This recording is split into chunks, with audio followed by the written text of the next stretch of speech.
Okay, welcome back to Flair college. आज हम study करने वाले हैं डिवाइड एंड कनकरर। अगर मैं आपको टेक्स्ट बुक में भी दिखाऊं तो 3.5 पॉइंट आज का हमारा टॉपिक है डिवाइड एंड कनकरर। लेकिन उससे पहले जो हमारे इस टॉपिक की मेन हेडिंग है एल्गोरिथम डिजाइन टेक्निक, हम 1-2 मिनट उसकी बात करेंगे। उसके बाद हम अपने मेन टॉपिक की बात करेंगे विद एग्जाम्पल। ओके, तो बात करते हैं हम एल्गोरिथम डिजाइन टेक्निक की। अब एल्गोरिथम डिजाइन टेक्निक है क्या है? बेसिकली जितनी भी हमारी कंप्यूटर के अंदर प्रॉब्लम होती है, जैसा कि हमने शॉर्टेस्ट पाथ फाइंड करना है या किसी स्टूडेंट का रिजल्ट जनरेट करना है या आपके पास एक अनसॉर्टेड लिस्ट है, आप इसको सॉर्ट करना है। अब इन सारी प्रॉब्लम को एफिशिएंटली एंड इफेक्टिवली सॉल्व करने के लिए हम क्या करते हैं, एक सिस्टमैटिक मेथड का यूज करते हैं। और इस सिस्टमैटिक मेथड को बनाने का जो काम है वो हमारा क्या कहलाता है, एल्गोरिथम डिजाइन कहलाता है।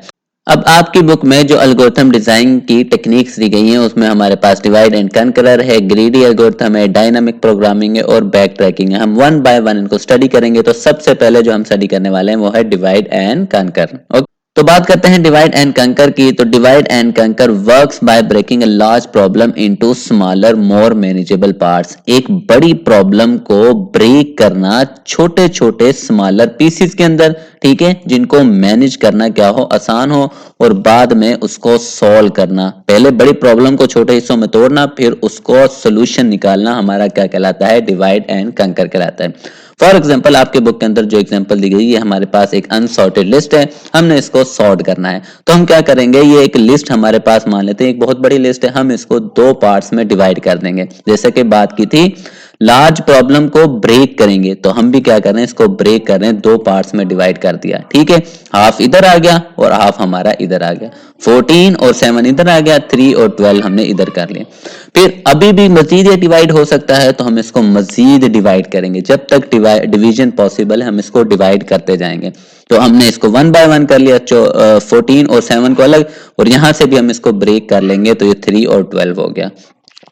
डिवीजन का काम कंप्लीट हो गया। अब ये सिंगल एलिमेंट बच गए, अब ये मजीद डिवाइड नहीं हो सकते। उसके बाद आता है हमारा second step, each smaller part is solved independently and then their solution are combined to solve the original problem। अब सब कुछ डिवाइड हो चुका है, अब हम इसको सॉल्व करेंगे। तो हम क्या करेंगे, क्योंकि हमारा काम क्या था, इसको सॉर्ट करना, तो सॉर्ट करने के लिए अब इनमें दो में से कौन सा छोटा है, 7, तो 7 को हम क्या करेंगे, यहाँ पे पहले लिख लिया और उसके बाद हमारा 14 आ गया। उसके बाद इन दो में से कौन सा स्मॉल है, ये 3 है, उसके बाद 12, तो हमने वही किया, 3 आ गया और 12 आ गया, ठीक है। कुछ पार्ट हमारा सॉर्ट हो चुका है। उसके बाद अब इन दोनों को कंपेयर करेंगे, तो इनमें से सबसे छोटा 3 एलिमेंट है, तो 3 सबसे पहले आएगा, उसके बाद 7 आएगा, उसके बाद 12 और उसके बाद 14। तो इस तरह से देखो हमारी लिस्ट क्या होती है, सॉर्ट होती है डिवाइड एंड कंकर में।